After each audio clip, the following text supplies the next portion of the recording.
रोज सुबह उठकर बोलने चाहिए ये दो शब्द। ये समस्त दुख, कष्ट और पापों का नाश करने वाले हैं। इस विषय में एक प्राचीन कथा है जिसका वर्णन आज हम आपके समक्ष प्रस्तुत करने जा रहे हैं। इसीलिए आप इस कथा को ध्यान से अवश्य सुनें। प्राचीन काल की बात है। एक दिन मुनि वात्स्यायन भगवान विष्णु के दर्शन करने के लिए वैकुंठ लोक पधारते हैं, किंतु वहां पर उन्हें भगवान विष्णु के दर्शन नहीं होते हैं। वहां पर समस्त ब्रह्मांड को अपने मस्तक पर धारण करने वाले शेषनाग बैठे हुए होते हैं। मुनि वात्स्यायन शेषनाग को प्रणाम करते हैं। मुनि को देखकर शेषनाग उनका स्वागत करते हुए कहते हैं, हे मुनिवर, वैकुंठ में आपका स्वागत है। आज किस कारण से आपका वैकुंठ में आगमन हुआ है? मुनि वात्स्यायन कहते हैं, हे नागराज, आपको प्रणाम है। मैं आज भगवान विष्णु के दर्शन करने के लिए ही आया हूं, किंतु मेरा यह कैसा दुर्भाग्य जो मुझे सृष्टि के पालनकर्ता श्री हरि के दर्शन नहीं हो पा रहे हैं। मैंने ऐसा वह कौन सा अपराध किया है जिससे मुझे मेरे भगवान के दर्शन दुर्लभ हो गए हैं? कृपया मुझे उपाय बताइए जिससे मुझे प्रभु के दर्शन सुलभ हो जाए। मैं किस प्रकार से प्रभु को प्रसन्न करूं? शेषनाग जी कहते हैं, हे मुनिवर, आपने कोई अपराध नहीं किया है। भगवान विष्णु के भक्तों के लिए उनके दर्शन दुर्लभ नहीं है। इस विषय में महाराजा जनक से जुड़ा एक प्राचीन इतिहास कहा जाता है, जिसका मैं आपको वर्णन करूंगा। केवल एक पाप के कारण महाराज जनक को नरक के द्वार के पास जाना पड़ा, और किंतु उनके द्वारा बोले गए दो शब्दों के कारण ही उन्हें और अन्य नरक के प्राणियों को नरक से छुटकारा मिल गया। हे मुनिवर, केवल सुबह इन दो शब्दों का उच्चारण करने मात्र से ही समस्त दोष समाप्त होते हैं। हे मुनिवर, आप इस प्राचीन कथा को ध्यान से सुनिए। इस कथा को सुनने मात्र से ही समस्त दुख दूर होते हैं। इस मंत्र का जाप करने से आपको भगवान के दर्शन हो जाएंगे। मुनि वात्स्यायन कहते हैं, हे शेषनाग, मैं इस कथा को सुनने के लिए उत्सुक हूं। कृपया आप इस कथा को मुझसे कहिए, मैं ध्यानपूर्वक इस कथा का श्रवण करूंगा। फिर शेषनाग मुनि वात्स्यायन को वह महान कथा सुनाने लगते हैं। हे मुनिवर, त्रेता युग की बात है, जब भगवान राम और माता सीता मनुष्य देह का त्याग करके अपने धाम को चले गए थे। उसके कुछ समय बाद देवी सीता के पिता श्री महाराज जनक ने योग के द्वारा अपने शरीर का परित्याग कर दिया। देह का त्याग करने के पश्चात उस समय उन्हें ले जाने के लिए एक दिव्य विमान प्रकट हुआ। फिर महाराज जनक उस दिव्य विमान में बैठकर जाने लगे। कुछ समय बाद वह विमान तीव्र गति से यमपुरी पहुंच गया। फिर महाराज जनक का विमान यमपुरी के संयमनीपुरी के निकट से जाने लगा। उस स्थान पर अनेक नरक है, और उन नरकों में अनेक पापी जीव सजा भुगत रहे होते हैं। जैसे ही महाराज जनक का विमान उन नरकों के पास से गुजरने लगा, तो वहां की वायु महाराज के शरीर को स्पर्श करके नरक के प्राणियों को सुख प्रदान करने लगी। उस शीतल वायु से नरक के प्राणियों को नरक की भयंकर अग्नि में शीतलता प्राप्त होने लगी। जैसे जैसे महाराज का विमान उन प्राणियों से दूर जाने लगा, तो फिर उन प्राणियों को नरक की अग्नि से जलन होने लगी, और वे जोर जोर से चीत्कार करने लगे और महाराज से प्रार्थना करने लगे, हे महात्मा, कृपया यहां से दूर ना जाओ। जो वायु आपके शरीर को छूकर हमारी ओर आ रही है, उससे हमें बड़ा सुख मिल रहा है। नरक की अग्नि की दाह कम हो रही है। महाराज जनक बड़े महात्मा थे। उन नरक के प्राणियों का करुण विलाप सुनकर उन्हें बड़ी दया आ गई। उनका हृदय शोक से भर गया। उन नरक के प्राणियों को ऐसे कष्ट भोगता हुआ देखकर महाराज का मन विचलित होने लगा। वे इस प्रकार से सोचने लगे, यदि मेरे यहां पर रहने से इन प्राणियों को सुख प्राप्त होता है, इनकी नरक की पीड़ा कम होती है, तो मैं यहीं पर निवास करूंगा। यही स्थान मेरे ठहरने के लिए उत्तम है।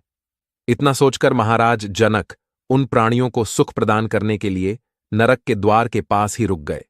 वहां की वायु महाराज के शरीर को छूकर उन प्राणियों की ओर जाने लगी और उन्हें सुख प्रदान करने लगी, जिससे नरक के सभी प्राणी महाराज को धन्यवाद देने लगे और कहने लगे, हे राजन, आप बड़े पुण्यवान हैं।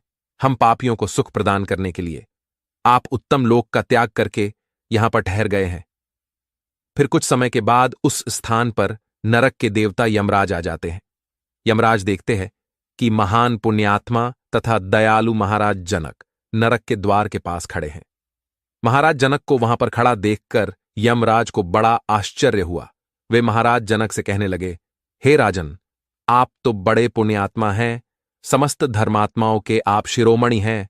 भला आप इस नरक के द्वार के पास कहां से आ गए? आपको किस दुष्ट ने यहां पर खड़ा कर दिया? आप जैसे पुण्यवान मनुष्यों के लिए यह स्थान उचित नहीं है। आप तो विष्णुलोक के अधिकारी हैं। यह स्थान तो पापी और दुष्ट आत्माओं के लिए है। इस स्थान पर आप जैसे पुण्य आत्मा नहीं आते हैं। यहां पर उन पापियों को लाया जाता है जो दूसरे मनुष्यों के साथ द्रोह करते हैं, दूसरों पर कलंक लगाते हैं, दूसरों का धन लूटते हैं, पराई स्त्रियों के साथ विचरण करते हैं। जो अपनी पतिव्रता धर्मपरायण स्त्री को त्याग देता है, उन लोगों को यहां पर लाया जाता है और नरक की सजा दी जाती है। जो धन के लालच में मित्र के साथ धोखा करता है, उस पापी को मेरे द्वारा इन नरकों में डाल दिया जाता है। जो भगवान में आस्था नहीं रखते, जो नास्तिक होते हैं, धर्म कर्म नहीं करते हैं, उन्हें ही इस नरक में डाल दिया जाता है।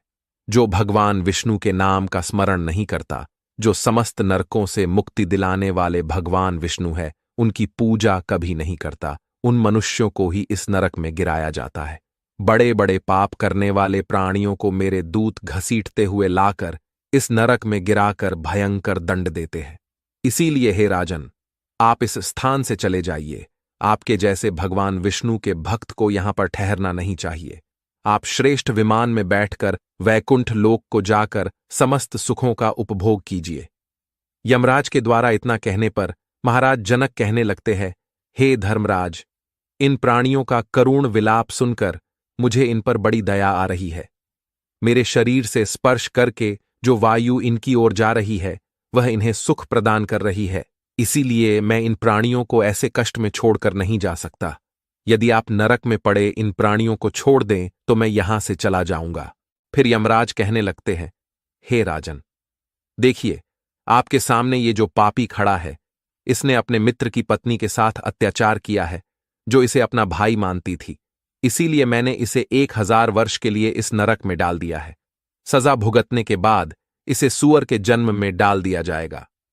ये जो दूसरा पापी आपके सामने खड़ा है, इसने बलपूर्वक पराई स्त्रियों को आलिंगन दिया है, इसीलिए इसे 100 वर्षों के लिए इस रौरव नाम के नरक में डाला गया है। और उसके पास ये जो तीसरा पापी खड़ा है, ये बड़ा ही नीच है, इसने दूसरों का धन चुराया है, इसीलिए इसके दोनों हाथ काटकर इसे नरक में पकाया जा रहा है। ये जो चौथा पापी है, इसने अपने द्वार पर आए अतिथियों का कभी सम्मान नहीं किया, सदैव उनका अपमान ही किया है, इसीलिए इसे अंधकार से भरे तमिश्र नाम के नरक में डाल दिया जाएगा। ये जो पांचवा पापी है, इसने हमेशा ऊंचे स्वर में दूसरों का अपमान किया है। ये छठा पापी खड़ा है, इसने कान लगाकर दूसरों की निंदा सुनी है, इसीलिए इन दोनों को भी 100 वर्षों के लिए नरक में डाला गया है। ये जो स्त्री है, इसने कभी अपने पति का सम्मान नहीं किया, सदैव अपने पति का अपमान ही किया है, इसी कारण से इसे भी नरक में कष्ट भोगने पड़ रहे हैं। ये जो दूसरी स्त्री है, इसने व्यभिचार किया है, अपने गुणवान पति को छोड़कर दूसरे पुरुष के साथ भोग विलास किया है। ये जो अन्य स्त्रियां हैं, इन्होंने भी भांति भांति प्रकार के पाप कर्म किए हैं। इन्होंने दूसरों को बासी अन्न खिलाया है, द्वार पर आई गायों को मारकर भगाया है, कभी तुलसी की पूजा नहीं की है, इसीलिए इन्हें भी नरक में कष्ट भोगने पड़ रहे हैं। इस प्रकार से यमराज ने अनेक पापियों की ओर इशारा करते हुए उनके पापों का वर्णन किया और फिर महाराज से कहने लगे, हे राजन, ये सभी पापी लोग अपने कर्म बंधन से बंधे हुए हैं, इनको इनके पाप कर्मों की सजा ही मिल रही है। जब इनकी सजा की अवधि पूर्ण हो जाएगी, तभी मैं इन्हें यहां से मुक्त करूंगा। आप इनके लिए कुछ नहीं कर सकते, इसीलिए आप शीघ्रता से यहां से दूर चले जाइए। फिर महाराज जनक कहने लगे, हे धर्मराज, मैं भगवान विष्णु का परम भक्त हूं, मुझसे इन प्राणियों का दुख देखा नहीं जा रहा है, कृपया आप इन प्राणियों की मुक्ति के लिए उपाय बताइए। यमराज कहने लगते हैं, हे राजन, इन पापियों ने भगवान विष्णु की कभी आराधना नहीं की है, फिर इन पापियों को नरक से कैसे छुटकारा मिल सकता है? एक बार नरक में गिरने के बाद ये सभी पापी जीव अपने मुख से भगवान विष्णु का नाम भी स्मरण नहीं कर सकते। किंतु यदि आप आपके द्वारा किए गए पुण्य इन प्राणियों को प्रदान करते हैं, तो इनकी मुक्ति हो सकती है। केवल यह एक ही उपाय है जिससे इन प्राणियों को नरक से छुटकारा मिल सकता है। फिर महाराज जनक कहते हैं, हे धर्मराज, कृपया आप ही बताइए मैं अपना कौन सा पुण्य इन प्राणियों को प्रदान करूं जिससे इन प्राणियों को नरक से छुटकारा मिलेगा। यमराज कहते हैं, हे राजन, एक दिन आपने ब्रह्म मुहूर्त में जागकर भगवान श्री राम का स्मरण किया था। उस दिन आपने राम नाम का जाप किया था। उसी का पुण्य आप इन प्राणियों को प्रदान कीजिए, जिससे इनका नरक से उद्धार हो जाएगा। हे राजन, राम नाम की महिमा बहुत बड़ी है। जो भी मनुष्य सुबह जागने के बाद राम नाम का जाप करता है, उसके समस्त दोष समाप्त होते हैं। भगवान विष्णु के सहस्र नामों के जाप के समान फल केवल राम नाम का जाप करने से ही प्राप्त होता है। फिर महाराज जनक ने अपने जीवन भर किए हुए राम नाम के जप का पुण्य उन नरक में यातना भोग रहे पापियों को दे डाला, जिससे नरक के समस्त पापी जन तुरंत ही उस स्थान से मुक्त हो गए और दिव्य शरीर धारण करके उत्तम लोकों को जाते हुए महाराज से कहने लगे, हे राजन, आपकी कृपा से हम सभी पापी जन एक ही क्षण में इस दुखदायी नरक से छुटकारा पा गए हैं। अब हम सभी परम धाम को जा रहे हैं। आपका कोटि कोटि धन्यवाद है। उन नरक के प्राणियों को दिव्य शरीर धारण करके मुक्ति प्राप्त करता हुआ देखकर महाराज जनक को बड़ा आनंद हुआ। वे सभी नरक के जीव महाराज जनक की प्रशंसा करते हुए दिव्य लोक को चले गए। उन प्राणियों के चले जाने के बाद महाराज जनक के मन में एक शंका उत्पन्न हुई और वे यमराज से कहने लगे, हे धर्मराज, अभी इसी क्षण मेरे मन में एक शंका निर्माण हो गई है। कृपया आप मेरी इस शंका का निवारण कीजिए। यमराज कहते हैं, हे राजन, आपके मन में जो भी शंका हो निसंकोच होकर पूछिए। फिर महाराज जनक कहने लगते हैं, हे धर्मराज, आपने कहा था कि पाप करने वाले मनुष्य ही आपके इस नरक के द्वार पर आते हैं, धर्म कर्म करने वाले लोग यहां पर नहीं आते हैं। तो फिर हे धर्मराज, किस पाप के कारण मेरा इस स्थान पर आगमन हुआ है? इसीलिए कृपया आप मुझे मेरे पाप के बारे में बताइए। मैंने ऐसा कौन सा पाप किया था जो मेरा इस नरक के द्वार के पास आना हुआ? फिर धर्मराज कहने लगते हैं, हे राजन, आपका पुण्य बहुत बड़ा है। इस पृथ्वी पर आपके समान पुण्यवान कोई और नहीं है, किंतु आपके द्वारा अनजाने में ही एक पाप हो गया था। उसी पाप के कारण आपको इस नरक के द्वार के दर्शन करने पड़े हैं। एक समय की बात है, आप रथ में बैठकर वन के मार्ग से गुजर रहे थे।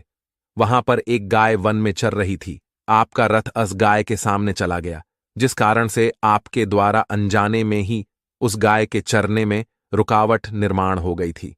इसी एक पाप के कारण आपको नरक के द्वार के दर्शन करने पड़े। मनुष्य को गायों को कभी सताना नहीं चाहिए। गायों को कष्ट देने वालों को भयंकर नरक में डाल दिया जाता है। किंतु आप बड़े पुण्यवान हैं, आपने अनेक गायों की सेवा की है, आपके द्वारा अनजाने में यह पाप हुआ था, इसीलिए ही आपका इस नरक के द्वार के पास आगमन हुआ है। किंतु हे राजन, इस समय आपको उस पाप से छुटकारा मिल गया है। इसीलिए आप अब अपने विमान पर बैठकर शीघ्र ही परम धाम की ओर प्रस्थान कीजिए। फिर महाराज जनक यमराज को प्रणाम करके उस दिव्य विमान पर बैठकर वैकुंठ लोक को जाने लगे। शेषनाग कहते हैं, हे मुनिवर, इस प्रकार से महाराज जनक के द्वारा प्रातःकाल में राम नाम का जाप करके जो पुण्य अर्जित हुआ था, उसी पुण्य के कारण नरक के प्राणियों को छुटकारा मिल गया था। इसीलिए मनुष्य को नित्य सुबह उठकर यह 2 शब्द बोलने चाहिए। जो मनुष्य सुबह सुबह राम नाम का जाप करता है, उसके समस्त दोष नष्ट होते हैं, उसकी कभी दुर्गति नहीं होती है। साथ ही मनुष्य को गाय को कभी कष्ट नहीं देना चाहिए। जो गायों को कष्ट देता है, उनका भोजन चुराता है, गायों को पानी पीने के लिए बनाई हुई बावली को तोड़ता है, भूखी गायों को दुर्लक्ष्य करता है, गायों का रक्षण नहीं करता, गायों को भोजन नहीं खिलाता, उसे नरक में ही गिराया जाता है। फिर मुनि वात्स्यायन कहते हैं, हे शेषनाग, आपका धन्यवाद है। जो आपने राम नाम की महिमा का गुणगान किया है, इससे मैं अत्यंत संतुष्ट हो गया हूं। फिर मुनि वात्स्यायन ने अपने आश्रम में जाकर नित्य सुबह जागकर राम नाम का जाप किया और भगवान श्री राम का स्मरण करने लगे। फिर एक दिन साक्षात भगवान विष्णु उनसे मिलने के लिए उनके आश्रम पर पधारे और उन्हें दर्शन देकर कहने लगते हैं, हे मुनिवर, मैं आपकी भक्ति से अत्यंत प्रसन्न हूं। अब आप इस दिव्य विमान में बैठकर वैकुंठ लोक को चलिए और चिरकाल तक वहां पर मेरे साथ निवास कीजिए। फिर मुनि वात्स्यायन दिव्य विमान में बैठकर वैकुंठ लोक को चले जाते हैं। तो दोस्तों, इस प्रकार से मनुष्य को रोज सुबह उठने के तुरंत बाद राम नाम का जाप करना चाहिए। भगवान श्री राम का स्मरण करना चाहिए। इससे उसके जन्म जन्मों के पाप नष्ट हो जाते हैं। आपको यह कथा कैसी लगी, कमेंट करके अवश्य बताइए। अगर यह जानकारी आपको अच्छी लगी तो वीडियो को लाइक जरूर करें। कमेंट में जय श्री राम अवश्य लिखें। साथ ही चैनल को सब्सक्राइब करें। आप सभी का धन्यवाद।